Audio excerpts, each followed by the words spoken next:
today. This week's kettlebell workout is all about pushing outside your comfort zone on some of the exercises that you should already be familiar with. We're going to be going through some stiff-legged deadlifts, some high pulls, some swings, some cleans, some presses, and then some combined clean and presses. Now, if you're not familiar or used to using any of those exercises, you want to get proficient at those before you start this exercise routine today. Because what we're going to do is whatever you would normally do your kettlebell weight at for these exercises, I want you to try to bump it up a little bit heavier. All right, so whatever the next size up kettlebell that you would normally use. Okay. Starting out, as always, we want to use our kettlebell warm-up series. That's another one of our YouTube videos on our page.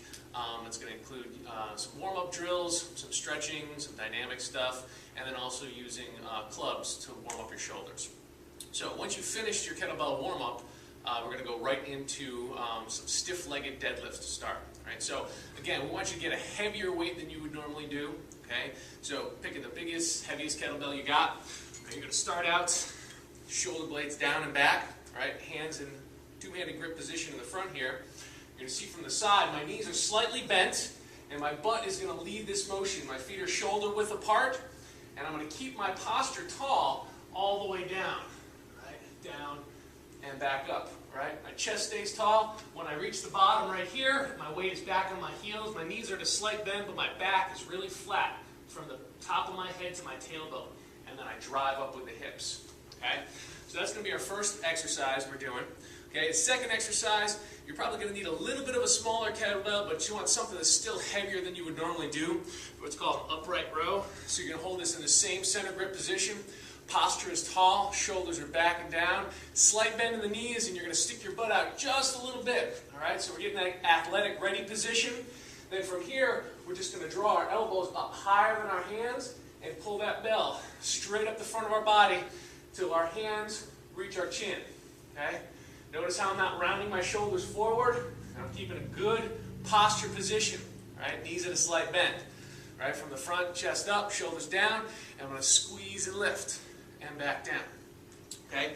These first two exercises, we're going to be doing 20 seconds on, 20 seconds on each exercise, and then a 20-second rest. Okay? So we're going to start out stiff-legged deadlifts. You want to set your timer, something that's going to go on repeat. We're going to go 4 rounds through, 20 seconds on each exercise. All right? So I'm going to do one right now to demonstrate. Getting ready, set your timer, and 20 seconds of deadlifts. Butt out, squeeze the butt. Chest up. Shoulders down the whole time, keeping a good posture.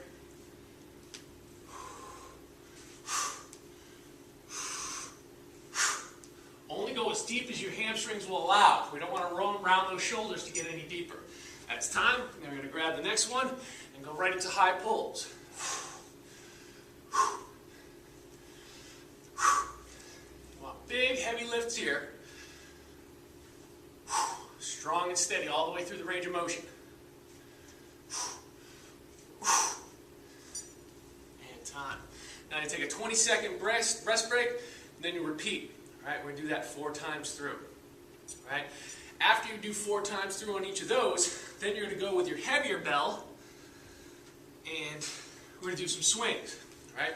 So our first 2 exercises, engaging the hamstrings and glutes with the deadlifts, and then also our posture and our traps for those high pulls, a little bit in the delts as well. Now we're going to put all that together into a swing, which is going to engage our upper body stability and our lower body hinge explosive power. So we're going to do 20 seconds on, 20 seconds off, 5 rounds through this time, okay? So it's going to look like this. Posture tall, basic swing position, set your timer, and go ahead, butt out, squeeze the butt. Notice how I hinge from my hips. Keeping that posture tall.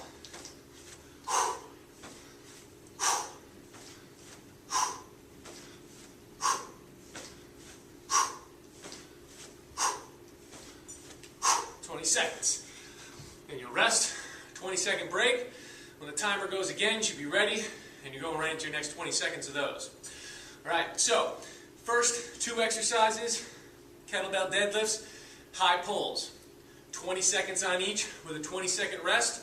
So that's 1-minute cycles, doing that 4 times through. Then we're doing 5 times through, 20 seconds on, 20 seconds off with the swings. All right, that's the first half of today's workout. Second half of today's workout is going to involve doing a clean position. So, you want to take your medium bell again. Alright, you're standing over it, posture tall, we've done these before. You want to go from the ground up to a rack and back to the ground. Okay? So your basic kettlebell clean, you're standing over your bell, butt goes out, you're going to grip on the center of the bell handle, shoulders down, and I'm going to use my hips to pop up into a catch position. Alright, we catch right here, so the chest, shoulder, and bicep are all touching on that bell. Okay? Resting on your forearm, biceps, and right up against your chest and shoulder there. Okay? That's the rack position. Then to go back to the floor, you're just rolling off and I'm releasing with my hips to come back down. So, we're going to do 20 seconds on one side, 20 seconds on the other side, then a 20-second rest. Alright? So if you're wearing your wrist watch for the timer, make sure you turn it around so when you're coming up, it's not bashing on the face of your watch, because that won't put you in a good position, but it'll also damage your watch. So, we're getting our timer ready, 20 seconds on each. Set, there you go. Butt out. Use the hips as your primary driving force. Then you're just up to rack position with that shoulder. Again, these should be heavier than you would normally do these at.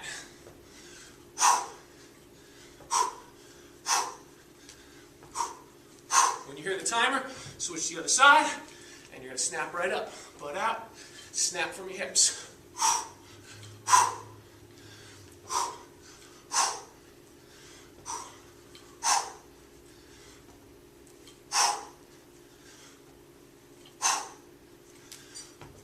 Time.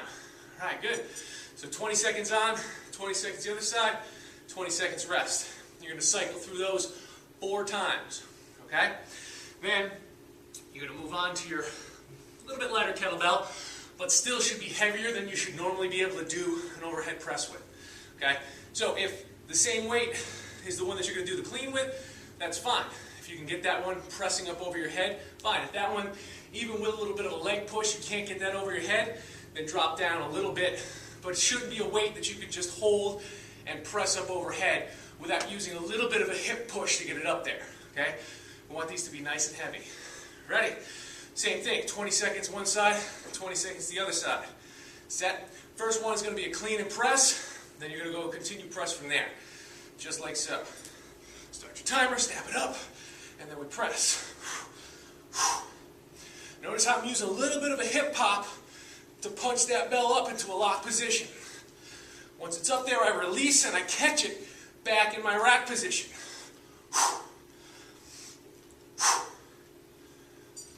When you hear the time, switch sides, snap it up, and begin your presses on this side.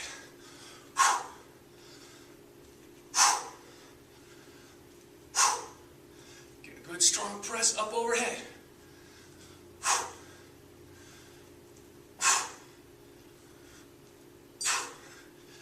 Time, bring it down. Now you've got a 20-second rest. Right? Then when you hear the beep again, be ready. You're going to go right back into another cycle of these. Same thing, 4 rounds on each side with 20-second rests in between. Now, the short duration, again, we're only going to get maybe 10 presses out of this. So it should be a heavy, heavy weight. So you're getting that full 40 seconds while the other one's working, and then the rest before you do another round. So you should be able to go pretty heavy on these. Okay? So 4 rounds of the cleans, each side, 4 rounds of the presses, each side. Then we're going to combine the two. We're going to do 5 rounds of clean and press on each side. Alright? Now you have a decision to make. If you can go with a lighter weight, if you're really struggling by the end of those presses, go with a lighter weight for this clean and press. Even though you can do more with the clean, that press will be your limiting factor. Otherwise, if you get to the end of your set of presses and you feel like you could have done a little more, go back to that medium weight for your clean and presses and do 5 rounds through. All right? Keep the other one close by, because if you get 3 in and you're really struggling, you can always jump down on that next set to grab that lighter one. Okay? But at all points, we really want to be hitting a full fatigue point by those last few reps on each set. So, we'll show you what this one looks like. Get ready to set your timer, and you go ahead. Snap up, punch up, down, back to the ground.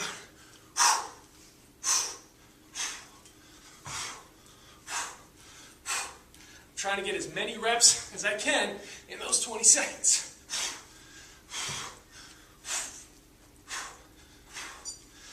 the timer, switch over, snap up, punch, back to rack, back to the ground.